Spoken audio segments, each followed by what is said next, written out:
This is a presentation of Northeast Streaming Sports.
Well, hello, Captain. How are you? Back from Vegas?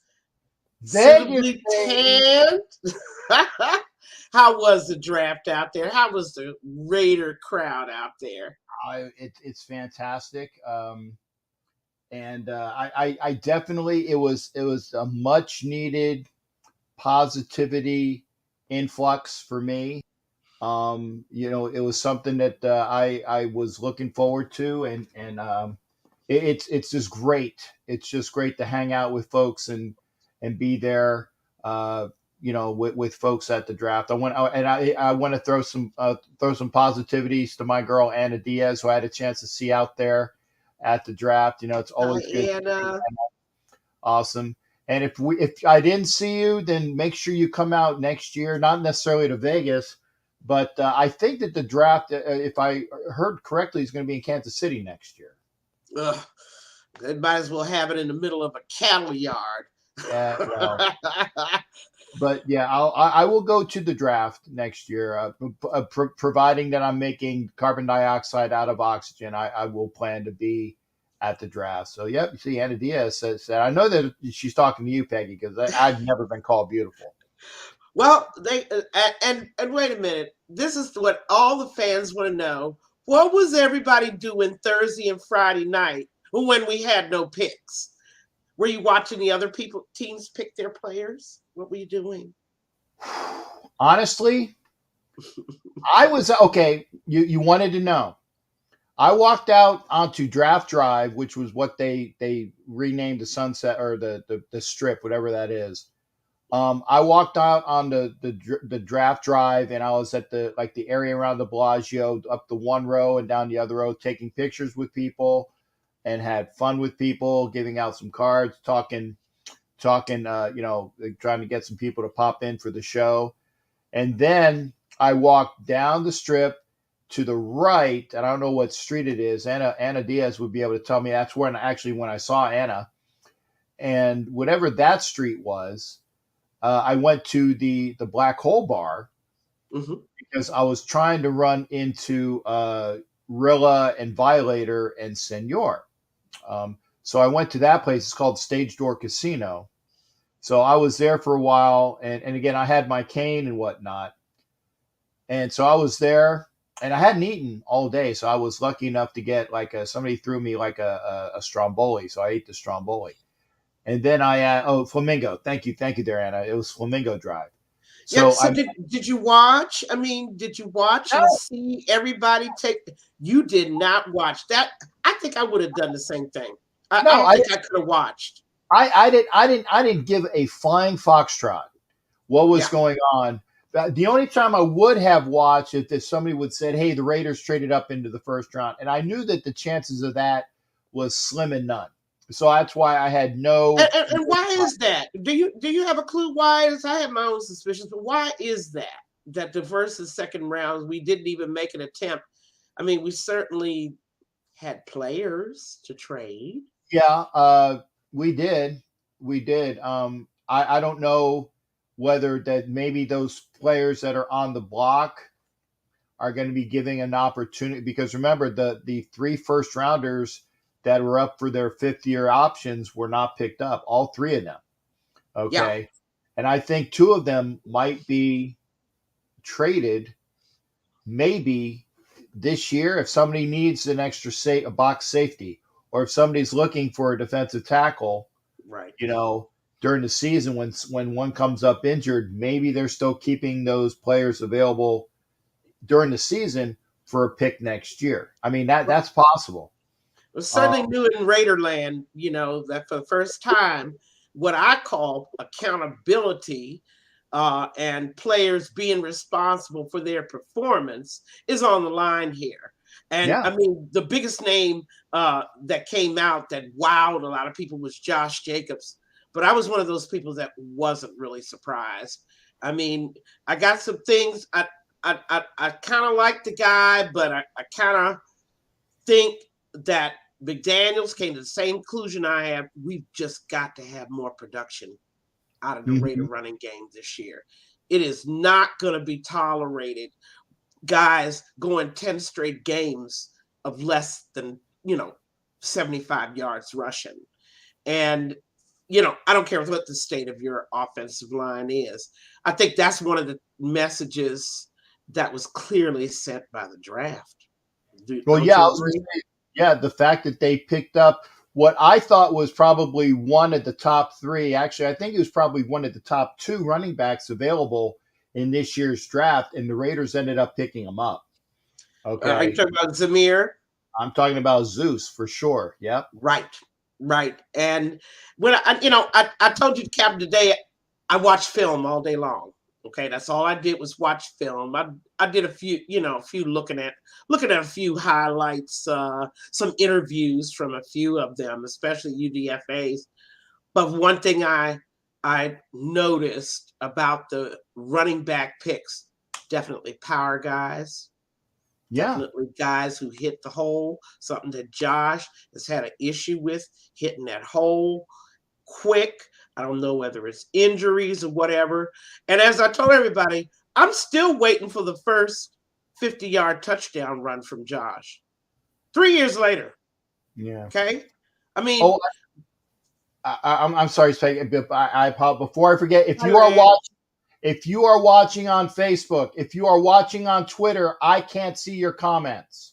If you, actually, I don't. Yeah. If you're watching on Twitter, I can't see your comments. Please come over to YouTube. If you're watching on Facebook, some of the Facebook comments I can't see, and I got to do this every now and again, Peggy. So give me a shout Well, every now and but I get saw over to YouTube. Get over to YouTube. That's all I can the say. And film. welcome, Lance.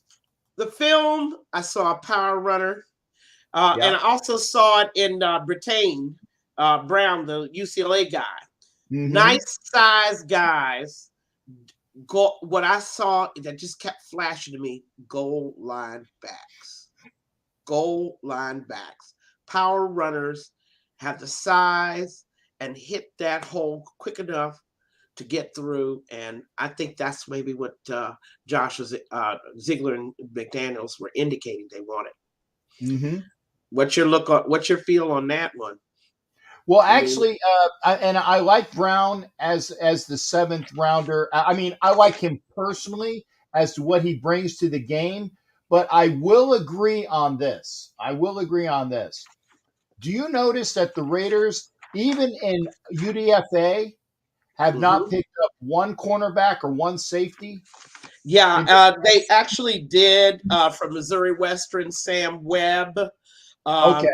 just recently, and a safety, Isaiah Polamalu, Oh, and I take it back. Yeah, Palomalo. I forgot. right.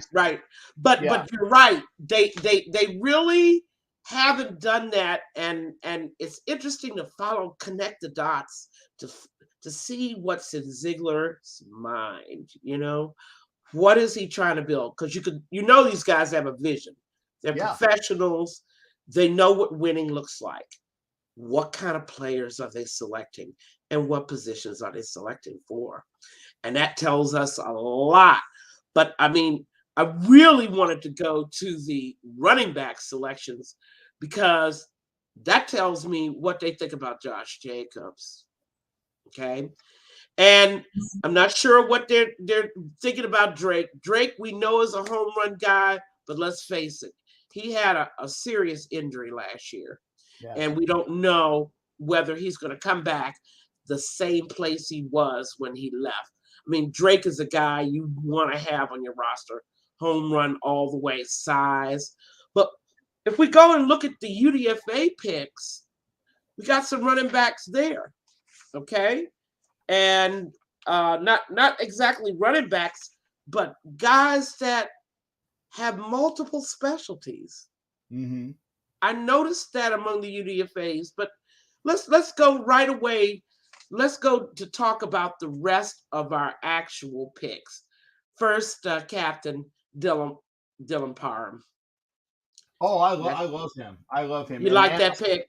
Oh yeah, and Lance, I answered your question in what do you call it, in YouTube, because trust me, I don't like to I don't like Malu's nephew. yeah, it is. It's Palomalo's nephew.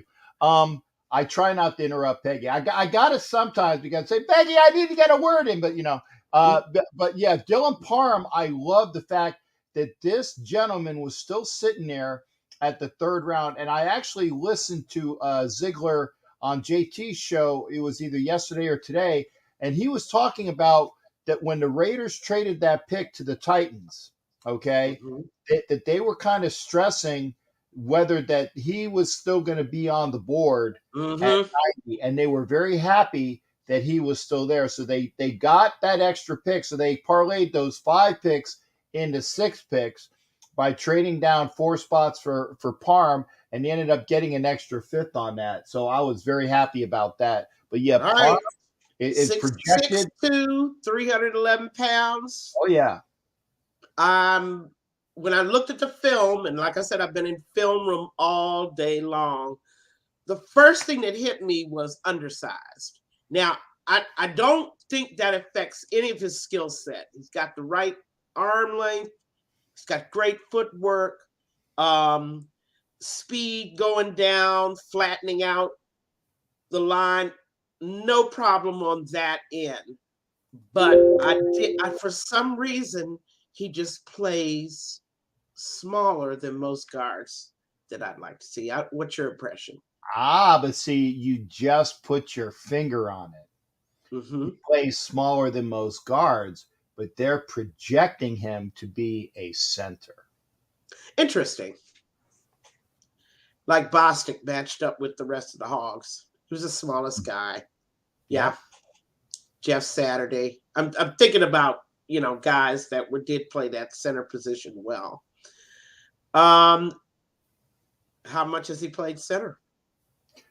I don't think, actually, I think that all of the tape that I saw with him at Memphis was all at guard and tackle, but they're projecting him to get a little bigger, but to play center, because they like the way that and what little I have of the of the availability of what I've read on him. He's got all of the quicks. He's got all of the handsets. He's got all of the speed and skill. He needs to get a little bigger, but they're projecting him to be a center. That's right. Now let's move on to Zamir. How many Georgia Bulldogs got picked in the draft this year? Do they have a number? I know that it was. I think they said it was the most picks from one college from teams as their first pick. Mm-hmm. Okay, so the teams that picked their first pick, the Georgia picks were by far, I think, historical. That their first picks were spent on a Georgia Bulldog, and obviously with us, the first pick of the draft, and a bunch of other people, their first picks were Georgia Bulldogs. That's so interesting. I mean, I watched 2 or 3 sets of films on Zamir. I was a little disappointed that he wasn't that home run back, but what I saw was size and power. But no, I tell you what, he isn't home run back. I tell you what, I'm sure it'll develop. Trust me. I've seen him run over and run away from people in the SEC, Peggy. Trust me, he is a home run back. I'm not all that convinced yet, because the films I did see was him just slicing through, hitting that hole so fast before it closed. And I saw him getting those between the tackle yards. I mean, there was some of that. I did not see the home run runs. I did not see the 60-yard touchdown runs. But maybe that was just a film that I was looking at. Yeah, I saw him more as a guy who could get 4th and 1, 1st and goal. Yeah. That's what I saw. Yeah, but I've seen him go through a hole and get a good 25, 30-yard gain. Boom. Mm-hmm. Okay. Yeah. To me, that's if you get more than a 20-yard gain, that's a home run to me.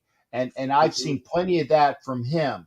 Did he have a lot of like I said, the 60, like the McFadden runs, like we come to know from our running backs, or like a 72 Bob Trejo? Or whatever the number was on the Bob Trejo. No, I haven't seen that yet, but he has the capability, short, squat, and he still ran a 4.40.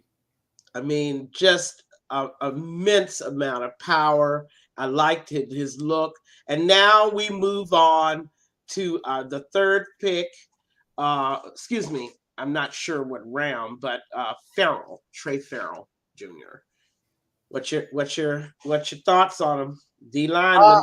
And that DT that all my people know. I was gonna say now Farrell's from LSU, right? Yeah. Okay, yeah. And he's looking to be like to play the nose. And Butler is gonna be a 3 tech from what I'm understanding as well. But I've seen Farrell bust open games again. I'm biased. I'm an SEC guy. Okay, I admit that, but at least you guys know that coming in. Farrell has disrupted a lot of games as in the SEC. The fact that he can play the nose and can jump in and just decimate there, I am very happy about that pick with Farrell. Okay, and unfortunately, and one other thing I'm going to say, and I'm looking at the grades. I'm like, how can they say that this kid was a B and Butler was an A+? I still think they were both A picks. Because what the Raiders need from the DT position, we don't need a jelly roll, in my estimation. We don't need a Hankins, a Solomon Thomas, just these plain vanilla run stoppers. We need a beast. We need someone with penetration potential, who thinks that his job is not only to stop the run, but more importantly, to get after that quarterback and absolutely shut the door on any thoughts the quarterback has of either looking downfield or running downfield. And you got that in Butler. Yeah. Okay. And I think I saw enough. I saw how he got up under those arms and he moved those offensive linemen back and by the way, he played against some pretty good ones, pretty good offensive linemen in his division. I moved from Farrell to Butler real quick, but Butler's really the kind of guy we need. Mhm. And I understand that they see Farrell as a guy that's going to a rotational guy, guy's going to replace Hankins, but we need a Butler badly. We need a guy that can get after the quarterback. I don't want to hear run stopper in the vocabulary. What's your thoughts on that? No, I agree, and I can't remember where the kid went. Let me see. He went to. I can't see where the kid went to school, unfortunately, but I saw some of the highlights that I did see on him was that he got after the quarterback, and we got Mish in the house. Yep. Mish is happy to see what excited what the year brings. I am as well. Remember, folks, like, share, please, and comment after the show. And I'm looking forward to that. Like I said, Butler. In fact, if you like Butler, you got a double dose of Butler by between the kid that we drafted and the linebacker that we picked up from Arizona State. Oh yeah, I mean, I absolutely am impressed with Ziegler's eye for picking not only need, but these guys are pretty smart. I saw play after play that I looked at on film. These guys were always in the right place. They knew where to be. They knew what was coming. I mean, we just haven't had that kind of smartness. I don't know why we haven't been able to do that in the last, 10, 15 years, but we really need smart guys. I know. Smart players.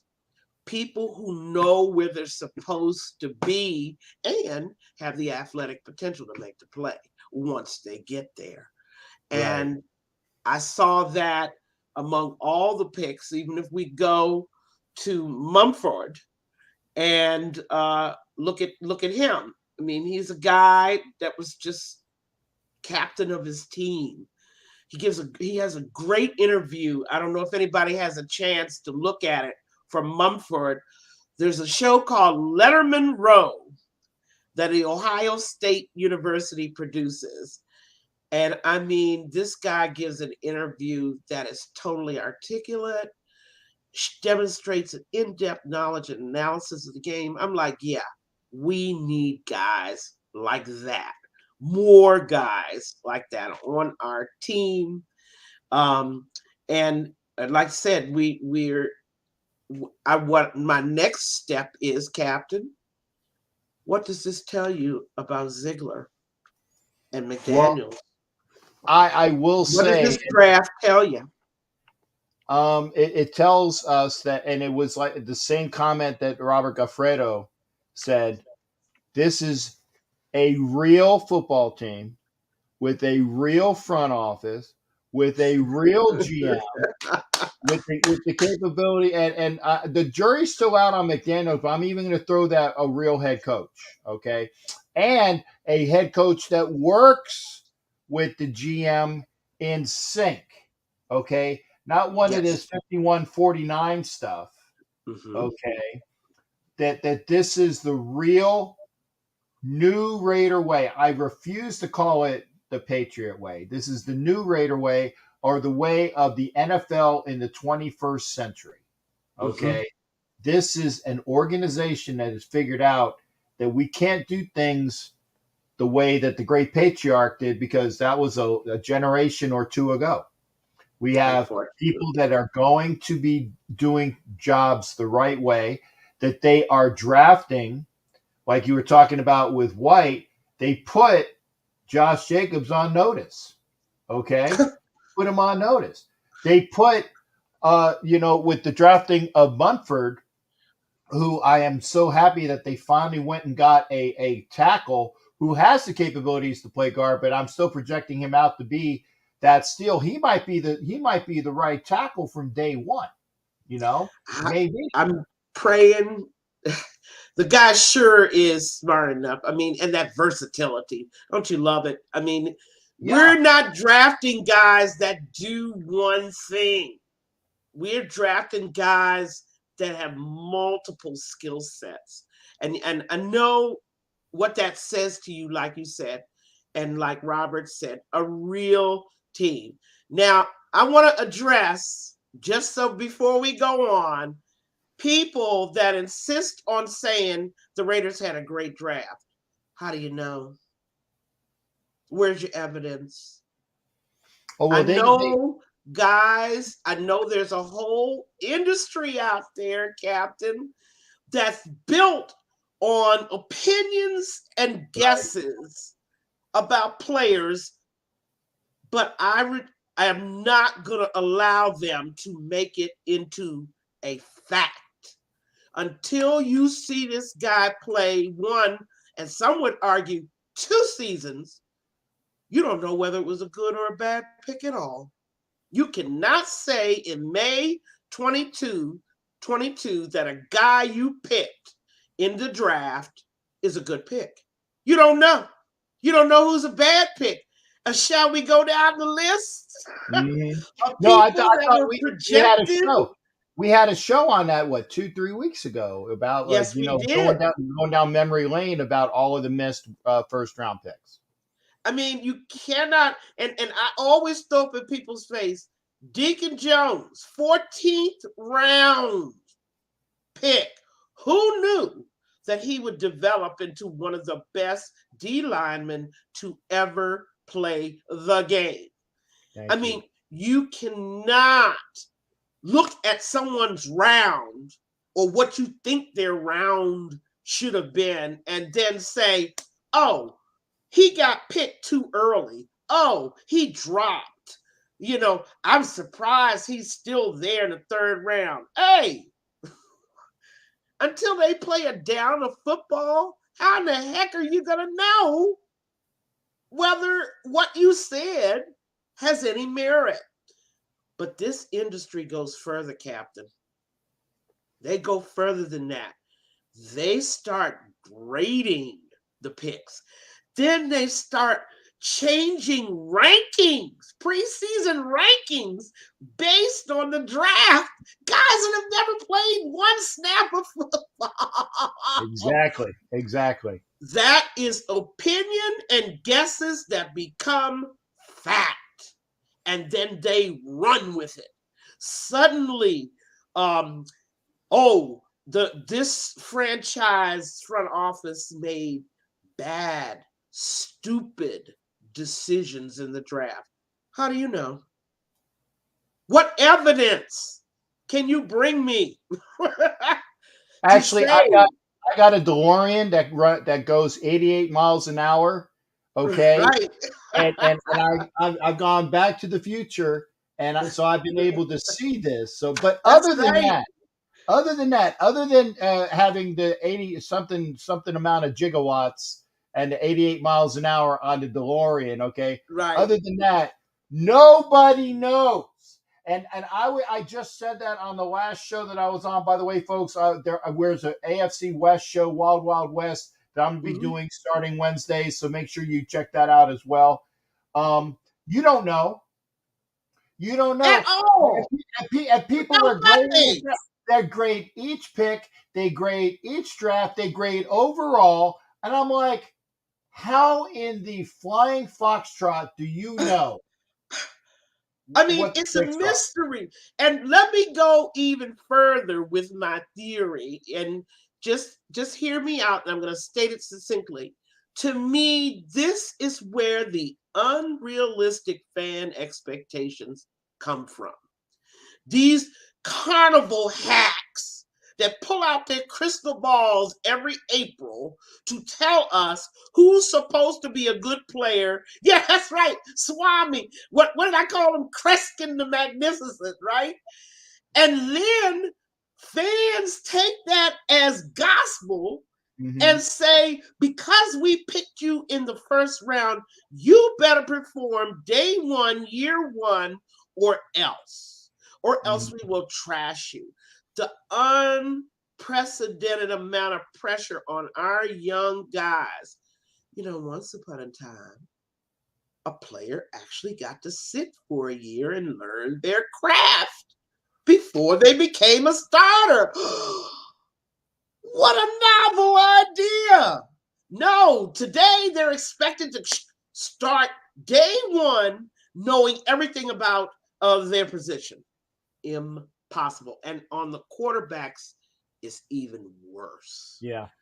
I believe it starts with this hocus pocus voodoo draft industry that turns guesses and opinion into fact. They know nothing about these players other than what they saw in a college game, watching college film against college players. Doing college cheerleaders. Right. Keggers, parties. Yep. I mean, you just don't know. So how are you pronouncing somebody's draft good or bad? I wish all these young men the best. But you can't tell me that somebody is a good or bad pick. But the most you can say is you met a need. Mm-hmm. We met a need. And in Josh McDaniels' case and Ziegler's case, they sent a message with their picks, especially to Josh Jacobs. I was going to say that was a Freudian slip because you already had Josh Jacobs on your mind that you threw out the Jacob McDaniel. Yeah, I got it because again, it was Freudian but you knew where you were going with that. Josh McDaniels and Ziegler said, "Hey Josh, we love you, but there's a reason why we didn't pick up that 5th-year option." Okay. That's right. Because we have, and this is the way of that team out east. You get rid of a player a year before rather than a year late. You got players in the pipeline, kind of like in college. You always have a pecking order in college so that maybe these guys that are the freshmen and the sophomores, they're working up to be. So by the time that they are a junior and a senior, they're playing first string. Because they have people in the pipeline, and that's smart football. That is a smart organization. So there are people now. Munford is in the pipeline to be tackle. Whether he comes in now or later, he's going to be the tackle. Parham is going to either be a center this year or maybe a backup guard. These guys are not going on the practice squad, folks, because they were drafted particularly for their need. Okay. And let's go to the UDFA list to even confirm our belief about what you're saying, exactly what you're saying, which I believe you're dead on about the new Raider way of thinking about the team, an actual vision. I mean, May 3rd, we picked up a linebacker, Luke Masterson from Wake Forest, spent some time looking at some film. The IQ on this guy, not to mention his size, is amazing. He had those plays sniffed out, read, and was right there to make the play time after time after time. A 5th-year senior, okay? And another captain of his team, a natural leader, and his blitzing potential was just amazing. I mean, he knew just which gap to hit to get right to the quarterback, where others would have tried to, get around the tackle or, get through the center and the guard. No, he waited right for his moment and came right through the hole that was the biggest. And there he was right on top of the quarterback. And not only did he hit hard, but he caused turnovers. I'm like, praise. Whoa. What was that word that you just used? Oh, that's right. That's rare here. It's called turnover? A fumble. It's when someone loses control of the ball and it goes bouncy bounce on the ground. I'm sorry. Somebody fouls on it. I don't know what you're talking about. I haven't seen any of those. I know it. It's just so amazing. I mean, look at a guy like Myron Taglialoa Amosa, Notre Damer, Right. fourth year graduate. This guy got moved from DT to DE. And he played absolutely at a top level at both positions. Really smart guy. I mean, we picked up a lot outside linebacker, Zach Van Valkenberg, another UDFA. Yeah, and that was the kid that Iowa was talking about. I said the kid from Iowa is a steal. That's who the bishop was talking about. A gem, and on film, a gem. I mean, I can read about these guys and look at their strength and weakness charts, but I need to see their intelligence, that they can sniff out what the play is and be right there to stop it. He's got his gear set up. Hi, Richie. And hi, Robert Godfredo and Bishop and all these. I'm glad you found us tonight. This is an unusual night. But I mean, I'm looking at the intelligence of God. Olasini, lineman. Bam. Bam. You can't teach size. And the kid is what, 6'8", 3 something? 360. And remember, people were talking about, and Richie Riche and me were discussing the other kid out of that was from the Midwest, Falalole. This is the what school did he go to? I can't remember. One of the Texas. And I wished I had written down the schools. I saw the uniforms in the film, but I did not.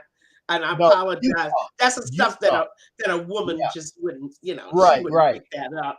She was looking at the cute uniforms. I was looking at the uniforms. You talk Bam. Light colors. Like I said, if Munford isn't playing right tackle in a year or two, then Bam certainly will be. That I can tell you. I mean, a lot of people, first thing they think when they think UDFA, camp body.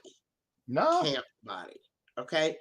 But I got a feeling that's not what our guys Ziegler and McDaniels are up to. No. This is different. I know this feels different. I got some guy by the name of Terrell Davis was a camp body. Yeah.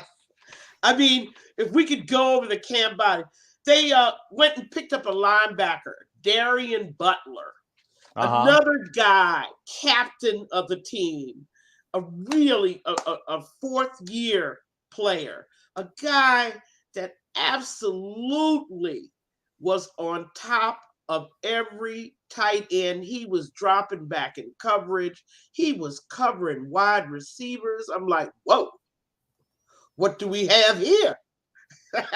A rare species, a linebacker that can cover. Whoa, wait. Say that again. Oh, we're talking about so many things extinct, things that have been extinct in the Raider world for so long. A linebacker that can cover and has the speed to cover. And when he's not covering, he's blitzing. And when he's not blitzing, he's actually blocking field goals on special teams. Don't tell me Elizabeth. I'm having a big one. This is the big one, Elizabeth. I'm sorry, baby. I'm looking at the film like, okay, these guys aren't camp bodies. They're something else. They may not make the team. They may not convert to pro at all, but they aren't camp bodies. You're talking about intelligence.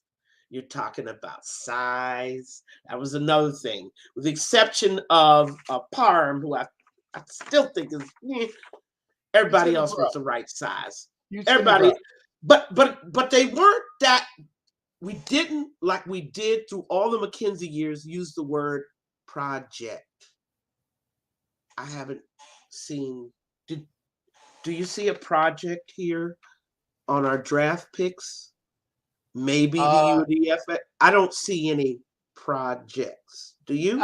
No. I don't see a project at all. Like I said, Brown in the seventh, I would have said maybe picking up a better available corner or safety. But again, still he projects as a strong running back that hits the Mhm. hole and can be a kick returner as well. So he's not a That's right. project.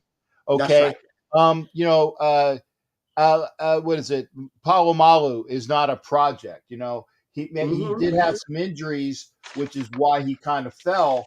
But Mm-hmm. he's got pedigree. I mean, the fact that his uncle is a Hall of Famer might tell you something as well. Mm-hmm. I said Bam's not a project; he's a mountain, and Correct. he just needs more time. Mm-hmm. Tagovailoa out of Notre Dame is a very smart, high energy kid. We picked up, like I said, Trey Turner and Justin Mm-hmm. Hall, the two wide receivers that we picked up, can burn. Hall. I want to talk about Hall because I got Let's do that. distracted and I saw like almost 15, 20 minutes of film on him. This guy does everything. Mm-hmm. You can actually line him up in the backfield. When I saw Hall, after I saw that film, I thought Corradell Patterson. Yep. Okay, and I don't know whether anybody remembers him. He was actually with us for a little while, but of course, not having the coaching staff we need, they didn't know what to do with him. This guy is a running back, a wide receiver, and a kick returner. He's Brian Mitchell. Well, or he's the kid that we drafted from Kentucky that we got rid of before the draft was cold a couple years ago. It's done quite well with the Dolphins.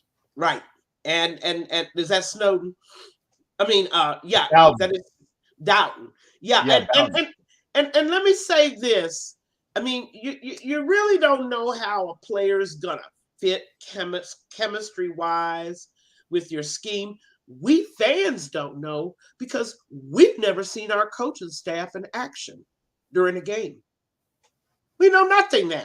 Okay, so I'm not going to go there. All I'm going to talk about is potential. Okay. Mm-hmm. Potential is first, they gotta be smart. They gotta be good football players. If you're a running back, you gotta find and hit that hole. Yes, you need Superman vision for me to even pay attention to you. Because without vision, a running back is lost. And I think one of the problems with Josh Jacob last year, he got way too comfortable. My nickname for him is teacher's pet. Okay. Josh, even though there was a zone blocking scheme, never learned to cut back until way late in the season. We're talking December. And it could have been because he was injured and hurting, and cutbacks are hard. But he didn't see the cutback.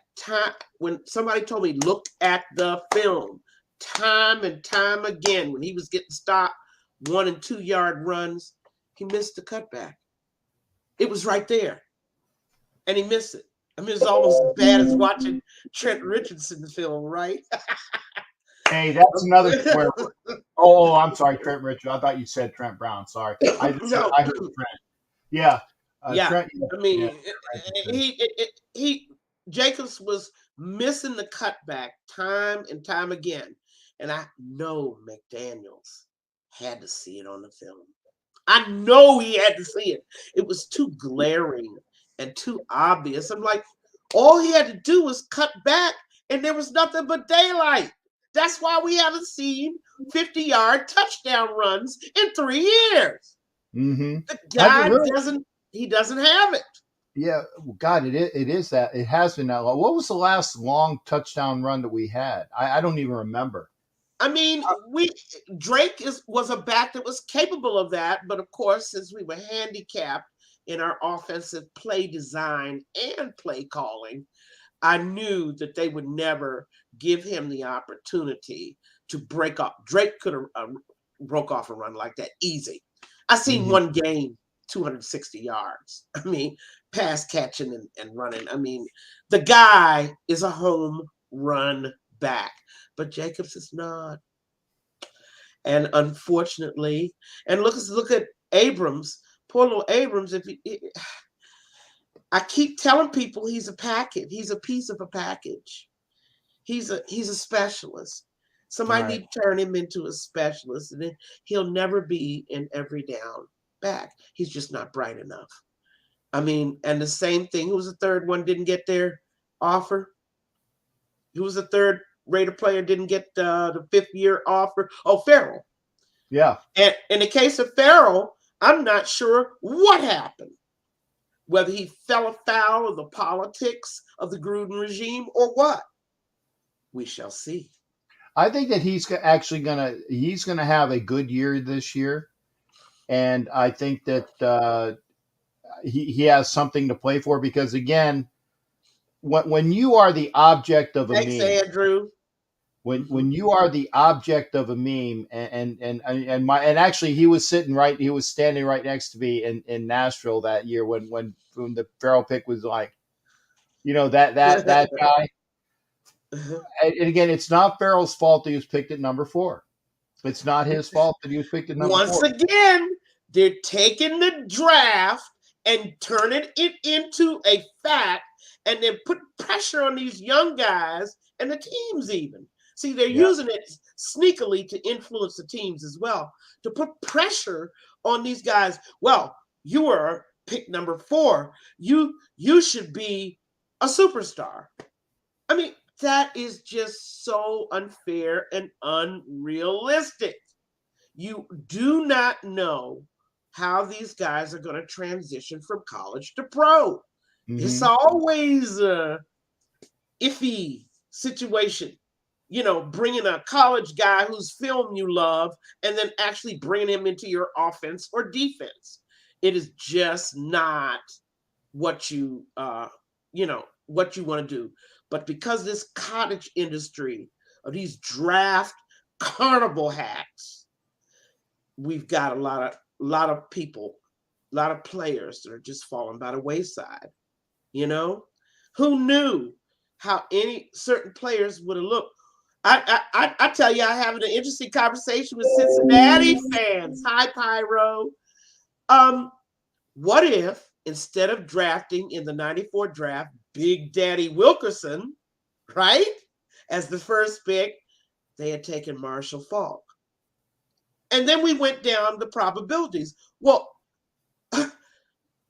Faulk might have been born and died been in Cincinnati, for all we know. Would he have ever gotten to Dick Vermeil in the Rams? Would his career have been over way before that? All kinds of things happen to players along the way of a career. I mean, you just don't know. And Big Daddy, well, we don't know whether his being drafted by the Bengals affected him or not.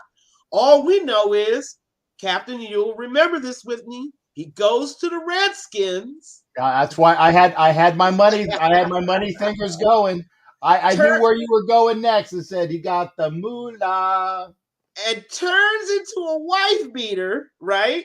Yeah. And absolutely disappears from the map by his 3rd year. I mean, we don't know. Everybody said Big Daddy was the best pick in the 94 draft.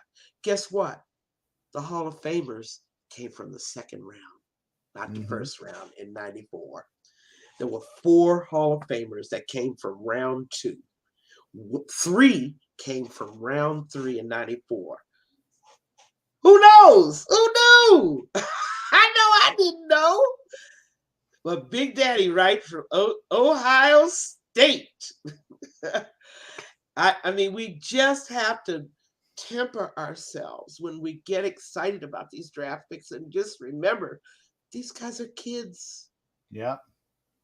They're kids. They're just trying to fit in. I have to also point out about the quarterbacks. You talk about Brady and Rodgers. Those are 2 quarterbacks that had plenty of time to sit on the bench and observe their craft before they were thrown into the fire. You talk about Mahomes. Don't give me that.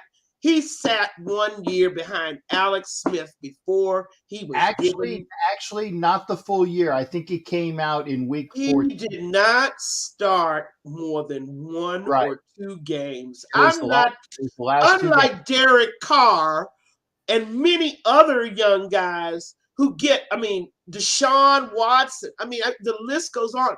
They just get thrown into the fire. Day one, year one, they are the man. And I maintain those guys' careers never end up as they should be. That their potential is stunted by these huge expectations. Derek Carr is never going to play like Tom Brady. Never. He didn't have the luxury of sitting for a year and watching a vet, which they could have kept, Carson Palmer, right? Instead, somebody was determined to throw everything away and start from scratch. They could have kept Carson and given Carr at least a year to sit behind him. Better than nothing. Mahomes sat behind Alex Smith. How much you think Mahomes learned from Alex Smith, right? But it's that breathing room that these young guys need. I don't know whether you agree, Captain. Oh, no. Like I said, it's unfortunate. It's unfortunate, but because the NFL of old, and let's see, now I know you're about maybe in your mid-30s. Okay, so you might not know all of these different things like us old timers.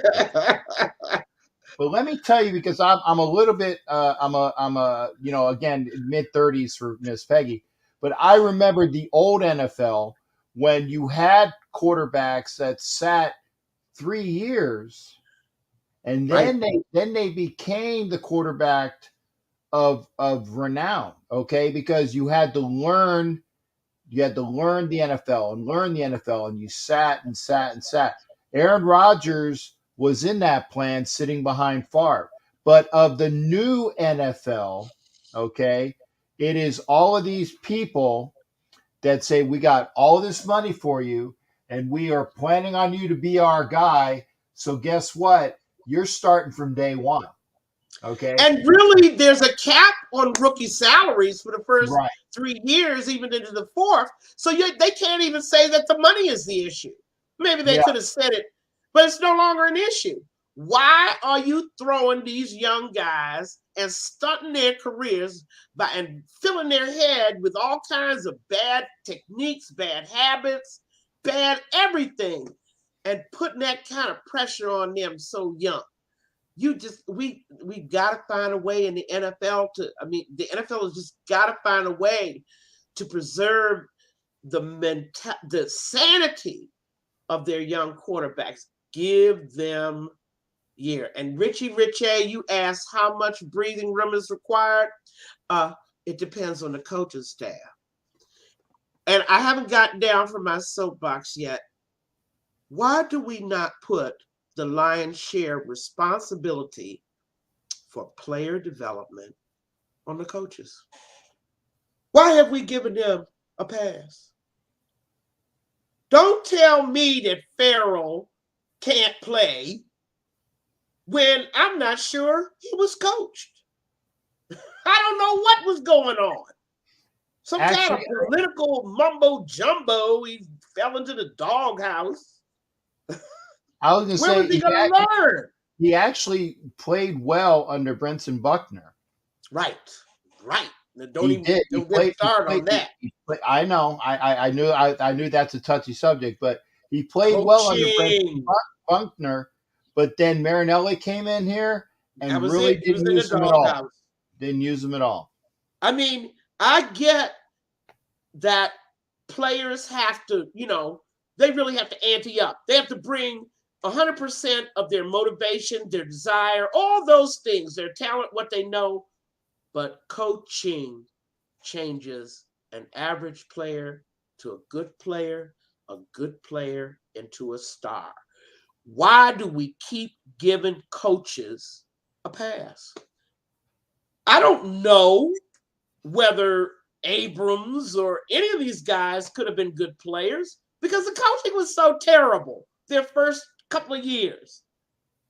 It's unbelievable how much talent has come and go on this team, and I keep scratching my head.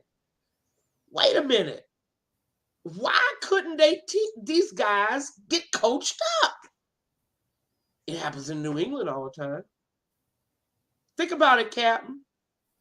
Oh, How I many have. guys you look at New England's defense every year and you're like, who? What? But the guy's out there balling. You're like, who? Where did he come from? Coaching. Coaching is the key to turning these draft picks into the players they meant to be. And wait a minute. Richie, how much time? Depends on whether you have bums for coaches. It's as simple as that. If you have bums for coaches, it'll never be enough time. They'll never learn a thing. And Captain, you got to take that question about cable. You just have to take that question. I threw it up there, and Greg, let me ask you something as well. Let's go back to when Cable was the offensive line coach in his previous job with the Seattle Seahawks. Okay, where was the Seattle Seahawks offensive line rated during his years? Mm-hmm. It was bottom. I think it was like not even. It was below bottom third, bottom fourth.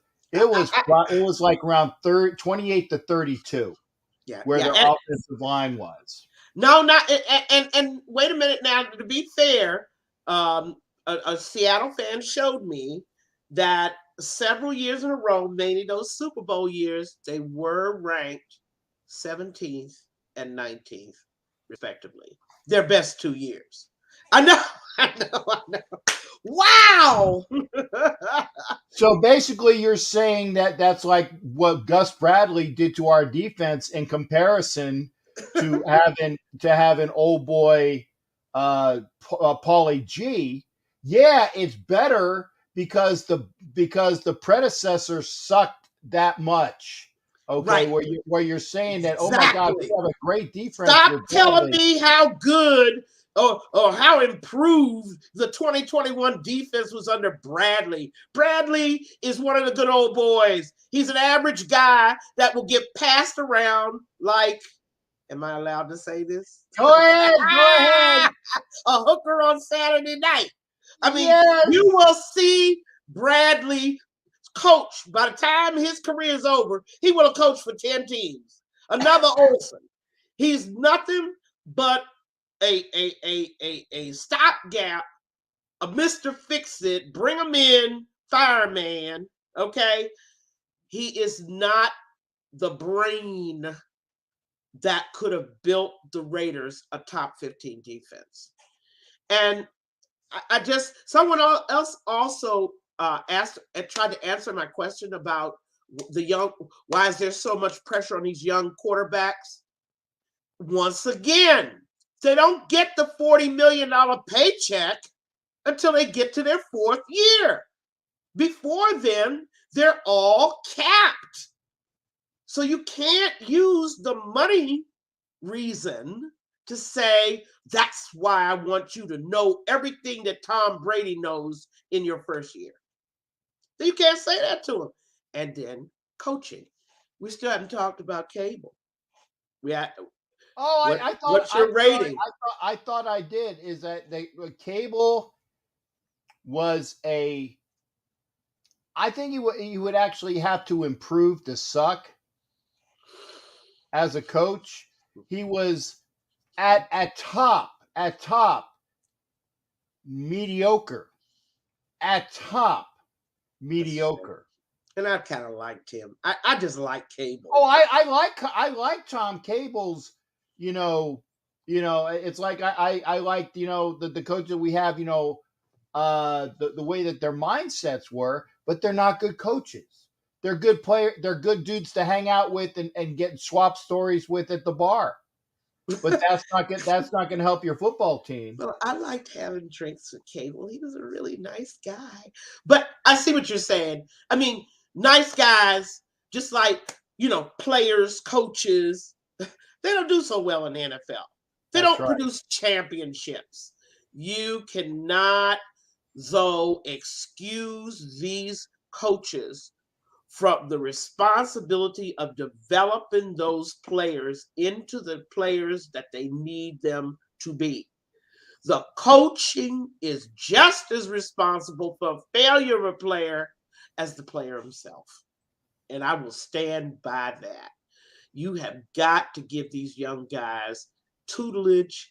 You've got to give him some sort of knowledge. You've got to fix his mechanics. You got to fix the way he looks at defenses, the way he reads his plan B. What does he do when this play doesn't work? His progression. You got to fix what's wrong with him. You cannot just say, oh, well, we'll just keep, letting the media call him a bad quarterback. And that's what happened to Jameis down in Tampa Bay. Another prime example. Bruce Arians, really? The boy threw 30 interceptions. You're going to sit there a whole season and let your quarterback throw 30 interceptions and never fix what is wrong? You couldn't see that he was having a problem. Yeah, actually, no, Peggy, honestly, I don't, and maybe I'm mistaken, but I don't think that Arians, I think it was Dirk Cutter that had Jameis, and then they got rid of Cutter and they got rid of Jameis, and they went into Arians and he who shall not be named. So Jameis never played a season under Arians? I don't believe he did. I believe that they got rid of, and somebody can look this up, like Dirk Cutter left and Jameis Winston left with him. Because if they did, it was only for 1 year. That's what I said. I mean, the 1 year. Yeah, okay. I'd have to think, but I thought they got rid of Arians comes in 2019. Okay, he begins coaching in 2019. Now let me see what year.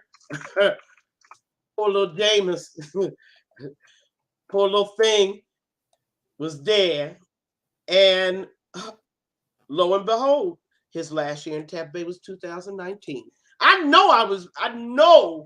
I saw that boy totally confused by whatever Arians was trying to put down. That's all I know. I saw the confusion on his face, and I thought to myself, instead of complaining about your blind quarterback, like somebody should complain about Testaverde throwing 35 interceptions in one season. You didn't hear a lot about that. Fix it. It's your job. Fix it. By the first month, you knew that he was having a problem with whatever offense you were trying to run. If you didn't know, you're not a good coach. You got to know what's going on with your players. They're executing your game plans and your schemes, That's what I was talking about, not giving those coaches a pass. They are just as responsible for a failure. Mm-hmm. As of a player's failure, as they are, and you can't give them a pass. Of course, now if you have a knucklehead like our boy Arnett, I'm sorry, Ohio State fans. I'm beginning to get just as dim a view of y'all's players as I have already of Alabama players. But I mean, that's really not anything a coach can do anything about. And by the way, the Arnett jersey that's in my prize wheel, if you win it, you win it. Okay, I'm sorry. I want that. It's a signed Arnett jersey. It's on the prize wheel, and if you win it, you win it. I don't want to hear anything about I want another jersey. No, you won a Damon Arnett jersey. Exactly. I mean, and it might be nice. I mean, who knows? He'll catch on with another team sometime in the future. I mean, what I'm saying is, him and his boy, Arnett and his boy Okudah, more examples of guys that were hyped coming out of college. They were so hyped that both of them went first round. Unbelievable. Everybody was, oh, wow, such a great, wonderful picks. Well, our poor Okudah God bless his heart. If he can stay out of the hospital ward long enough to show us why he was the first corner drafted, so be it. Arnett, you know what happened to him. You just don't know. There's so many factors that go into making a draft pick a great player. Or Right. even, I don't even expect a great player. I expect a guy to become a smart role player. Yeah. Yeah. But as Like a cog, like Rich was saying, a cog in the machine. Okay. mhm, You don't have to be the transmission all the time, but there are parts, yeah, okay, the drive shaft. In order to drive, and again, I'm not mechanical, but in order to drive, you have to have the drive shaft. The drive shaft is connected to the motor in such a way, and the motor is connected to the gas pedal, so that it mhm, all works I as get a it. system. It all works as a system, and it's you got to be a part of the cog Mhm. of the machine. You don't have to be, you know, the be all end all. It's called Yeah, being a part of the team. I mean, and it is. And I look at, for instance, that linebacker core that the New York Giants had, Lawrence Taylor. And then I think about Carson Carl Banks. and Carl Banks. Not, flashy, fabulous guys, but without them, Jim Burt, Larry Yes. Marshall. I mean, we don't need them to be Hall of Famers. We need them to do their jobs Mm-hmm. very, very well. And that they did. And that was coaching. That was coaching that brought that defense to a crescendo where everybody had a job and was doing their job right. And I forget who is the coach of those great defenses in by the Giants. We're not talking about Ernst Barter. No, well, of course, that's Bill Parcells. A And genius. who was under A Parcells? genius. Belichick for a while. And and, Right. and again, we're still, talk about the role of a coach in developing a young player. Stop giving them a pass. Exactly. They are responsible for the product that is put on the field, the scheme that you play a player in. Who knew that Joe Jacoby, who came into Redskin camp as a defensive tackle, would turn into one of the best left tackles that ever played? They moved him to another side of the ball. Who knew that was the right move for that player? Well, if I'm not mistaken, wasn't Joe Bugle that offensive line coach? Sure was. And I'm trying to tell you, it was magic. Absolute magic. Converting a player from a linebacker to a defensive end or a defensive end to a linebacker. Again, good coaches do that all the time. You know why?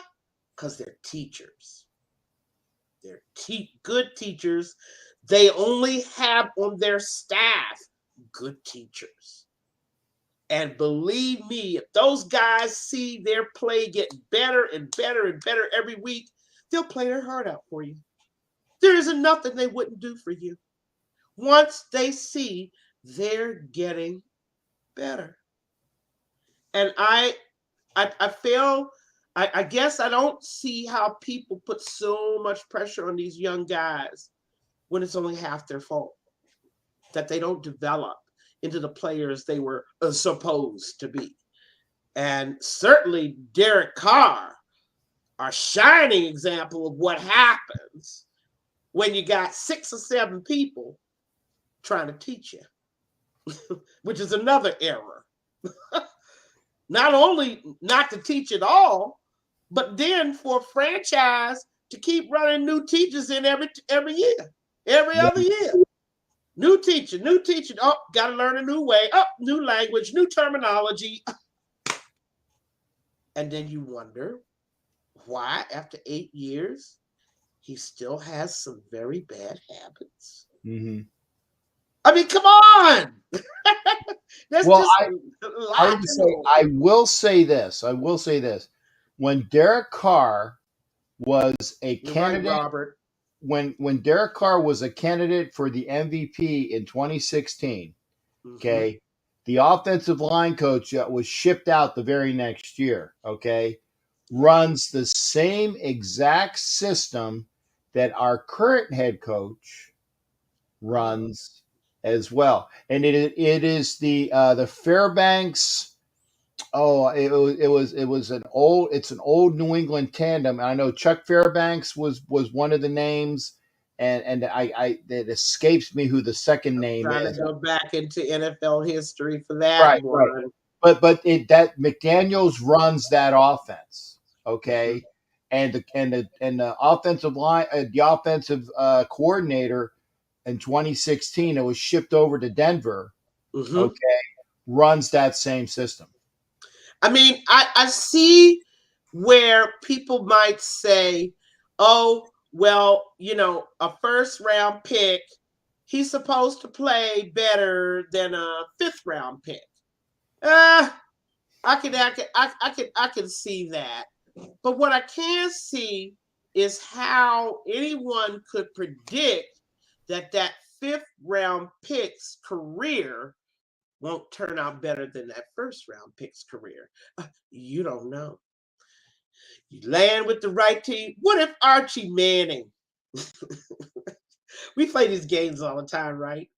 What if Archie Manning in the 60s had played with the Cleveland Browns or with the Giants, right? What if he had gone to the AFL and joined the Raiders? Tell me Al wouldn't have been happy to have Archie Manning with that fabulous arm, right? LaMonica might have never got here. He'd still be a Buffalo Bill. Who knows?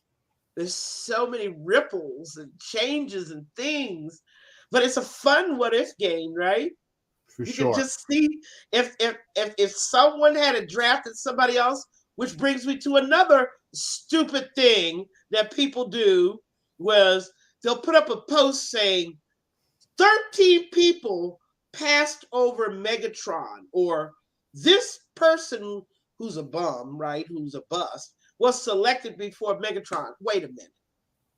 Teams select based on their decisions about their schemes and their needs.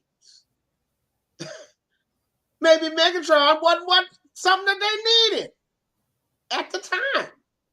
If I've already got, two great wide receivers, I don't need a Megatron. Or if I think my two wide receivers are pretty good, or my quarterback, told me don't mess with why would I pick Megatron? There's different reasons. It's not that they didn't recognize the talent. They just didn't need him.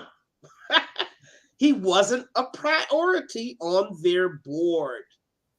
And that's the other thing that comes out of this carnival hack crystal ball moving show that comes and visits us every April. These guys actually think they know what goes on in the minds of the front offices in these teams. How's that possible? How do they know? I mean, it's crazy, isn't it? Because they are the great Kreskin. That's right. Okay. And remember, Kreskin wasn't a mind reader, because Peggy and I know this. He was an illusionist. Correct. He was an illusionist. He wasn't a mind reader. He was an illusionist. And there's a big difference, folks. Right. And the illusionists in this traveling carny show that shows up every April makes fans believe that they've got value for a pick, when in fact, we have no idea whether that pick can play football. We don't even know whether he's a head case. We know nothing about him. He's not played one down. That's the illusion. Mm-hmm. It's pretty Fabulous. Hi, Maya. Hi. How are you? That's the illusion. I mean, it's a great one, though, isn't it? You know, Captain, I've been thinking about us going into business together. What do you know? A I'm lot good. of I'm people, good. a I'm lot of good. people are making money off of this, right? Mm-hmm. People are actually listening to. Do you know that CBS re-ranked their preseason favorites and, oh, by the way, moved the Raiders from second to third place based on the draft? Who's in second place now? They moved Denver up. They sure did. And I couldn't understand on what basis they actually moved us to third place. And no, not Denver, San Diego. Sorry. San Oh, Diego okay. was in third. We were in second. They swapped places. Now San Diego's in second just based on the draft.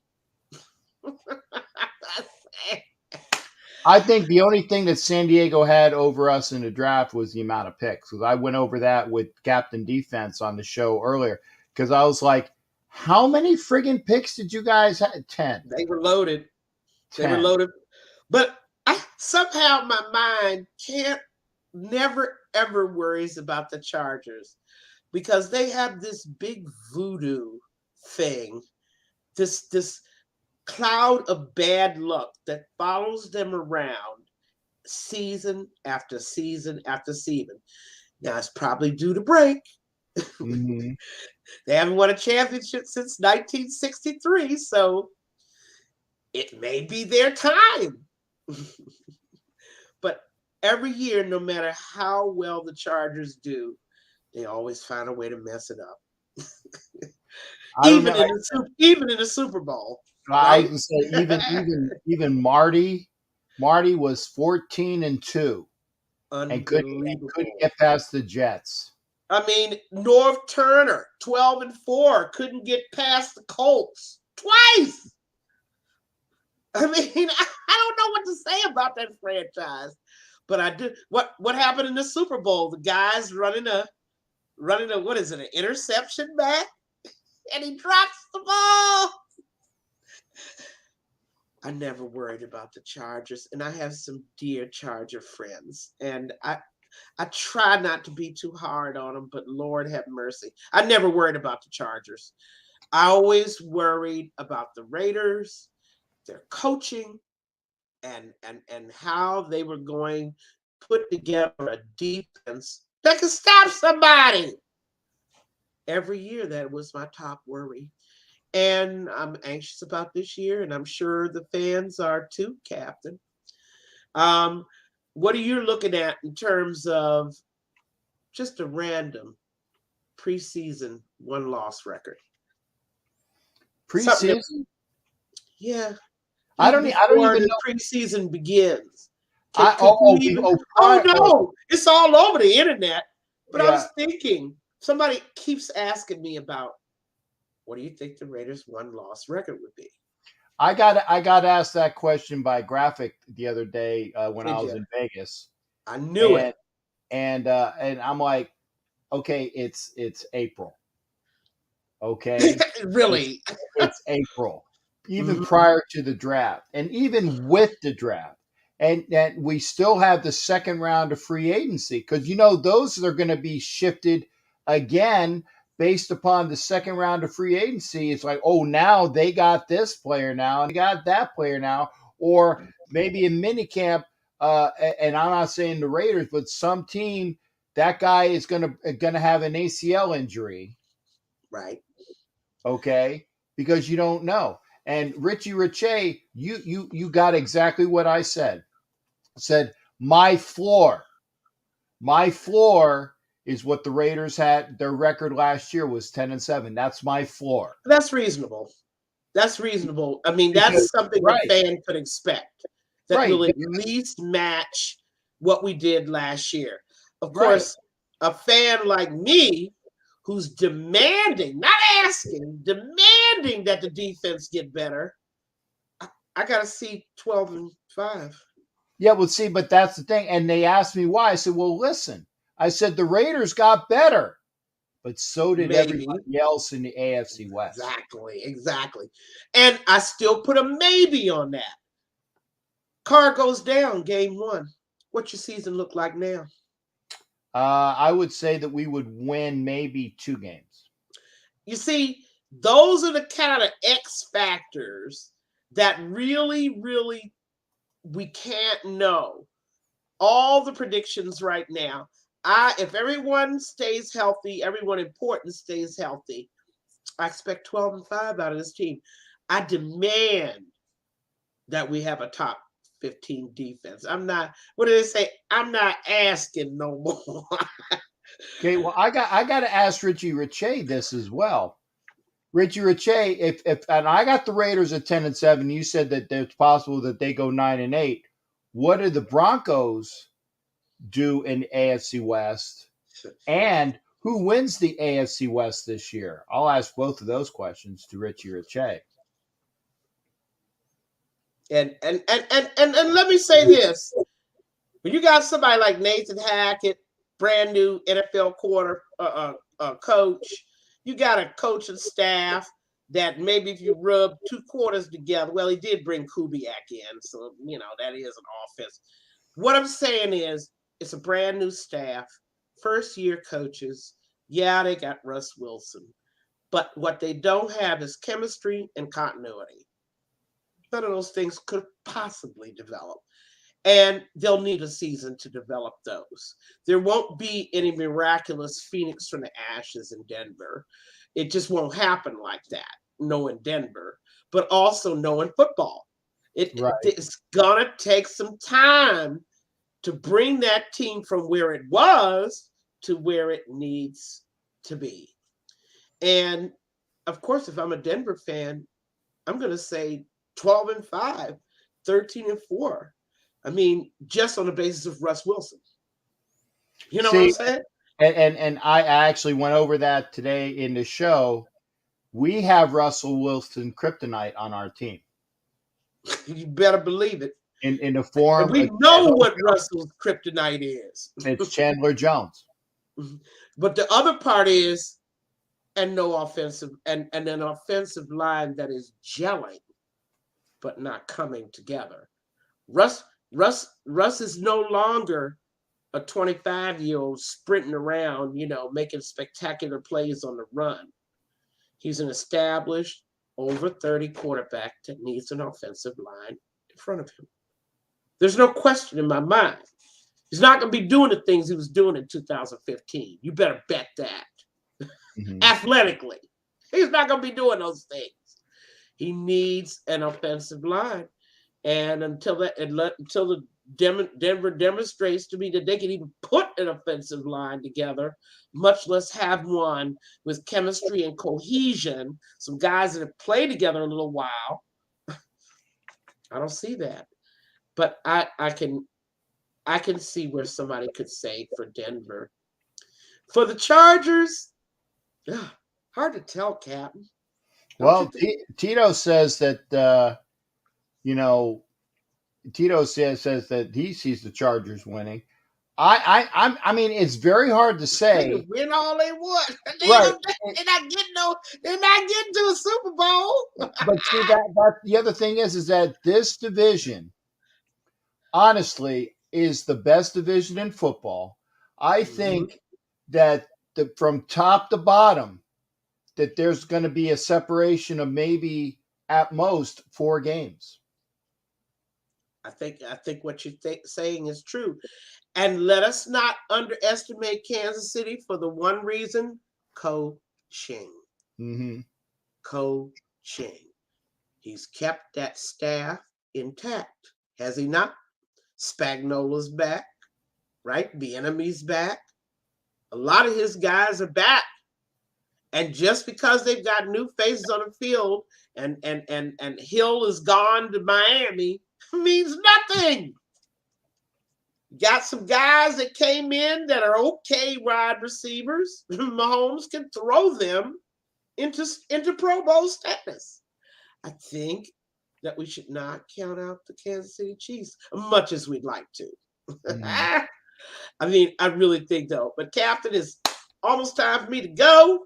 It's 10:30. Got to roll out of here, and I would love to continue the conversation about the AFC West. Matter of fact, we'll go division by division next time we're around, which will be a Tuesday, and it will be 2 weeks from Tuesday, which will bring us to May 17th. Mark your calendars. Captain, can we go division by division? We Think we can. go? You want to do all NFL division by division? Yes, or at least Wow. start with the NFC, and then, well, start with the AFC, and then we come back in 2 weeks with the NFC. But I like to see what your thoughts are about those teams. I mean, you're starting to think to yourself, well, what do we have here? Do we have a new coach in the house? Yeah. Right? What exactly do we have here? By the end on the 17th, anyway, is that the date or the 12th? The schedule is coming out, correct? Yeah. The 12th is that's a Thursday though. Yeah. So we'll be able to talk about the 12th, the teams we're going to face, right? On the road. And of course, we always know about our division foes, 8 games a year. But we're able to talk about those 9 teams we're going to face on the road. Yeah. Because I was going to say that the schedule will come out next Thursday, so it'll be the week after the schedule release, which will be Yes. the 12th. Yeah, the 12th. The schedule is supposed to be out on the 12th. So on our next show on the 17th, we can talk about all our opponents. Yeah, and I will say this though, if you haven't heard today, the Raiders are not going overseas. Okay, No. Denver is going overseas to play About Jacksonville. time. Yeah, Denver's going to play Jacksonville in London, so Denver gets the London game this year, and the Raiders will be in Jacksonville like they were in 2016. Right. So I hope and pray as a Floridian Mhm. that it's in November or later. Because Peggy and I, we were still there in October in Tampa, a week Right. after they played the Jaguars, and it was Correct. still hot. It was still hot as balls, and it was October. I know. But it was Tampa. It was such a lovely city. I can't wait to go back there. I really, really want to go back. I had a great time. But I'm going to sign off now. And thank you to everybody. Bishop, Mile High, Tito, everybody Crew Joe, everybody who came in. Again, we'll see you. The Wenches will see you again on the 17th of May. And we'll talk about the Raiders schedule. That's it. We'll Thanks talk so about much. the schedule. And you figure out it's either going to be the NFC or the AFC. They do, They do. I'd rather do the NFC first and wait on the AFC the week. I think you're right. We'll do it whichever way you want, Captain. Okay. Yeah. See you soon, though, everybody. All right. That to our DC Wench, Miss Peggy. Thank you for being here. Thank you again. We'll Bye, see you. everybody. All right. Take care, Peggy. All right, folks. Again, this has been the Captain and Wenches show. Thank you for being here. Remember, we will be back on our regular Tuesday cycle. Our regular Tuesday cycle for the 17th will be the next show. So 2 weeks from yesterday, we'll have our next Captain and Wenches show. And as an advertisement as well, I got to say, remember, like, share, and please comment after the show. Please comment after the show. And I want to get some props over here. We had Richie Riche in the program tonight. We also had in the program tonight Lockdown Defense Podcast. That is our Charger fan. That's Coach Defense. Make sure you join us on Wednesday nights for the Wild Wild West podcast. That is every Wednesday at 7:30 Eastern Time.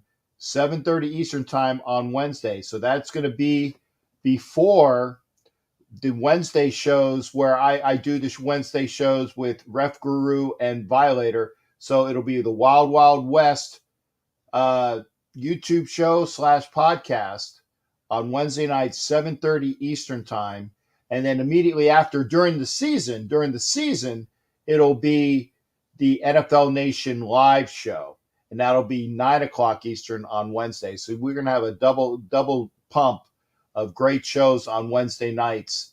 And not even on my channel. We're going to, well, actually on my channel, we'll have the Wild Wild West podcast. And then you got to go over to NFL Nation Live. Obviously, be sure to hit up everybody, Richie Riche at MHRT. Make sure you hit up on Lockdown Podcast for Coach Defense. Hit up his channel. Great content for these channels. And we have a Kansas City gentleman. Unfortunately, he wasn't with us tonight. So make sure you go over and check out all of their shows. But again, tomorrow night, it'll be You Don't Know Jack About Sports here on this channel. Okay? You don't know Jack About Sports on this channel. And if you miss this show, you can see it on Friday on Roku TV. Roku TV, you will see this show on Friday on Roku TV on the Northeast Streaming Sports Network. So check out this show Friday. If you missed it here, you can see it on Roku TV on Northeast Streaming Sports. Other than that, we will see y'all again tomorrow for YouTube here on the Captain Jack channel. Thank you for being here. Remember, like, share, and comment after the show. We appreciate everybody being here. For Richie, Riche, and Coach Defense, who I just had the pleasure of doing their show. And for everybody here, thank you. Thank you. Tito, you can curse when I do an uncensored show. And when I do an uncensored show, maybe it'll be Wednesdays after the Wild Wild West show. We'll see. So we'll see you on that. Roku TV for right now. Thank you for being here, everybody. Take care. And remember, for every $5 that you donate, there you go. Entry, you get an entry to the treasure chest of prizes. $5 via Super Chat or Super Sticker. $5 via the Cash App at $ Captain Jack Rackham, or $5 friends and family on PayPal. So make sure you get in those entries today. Y'all take care. I'm going to do my outro. We'll see you tomorrow night, everybody. Have a great night. Take care, everybody.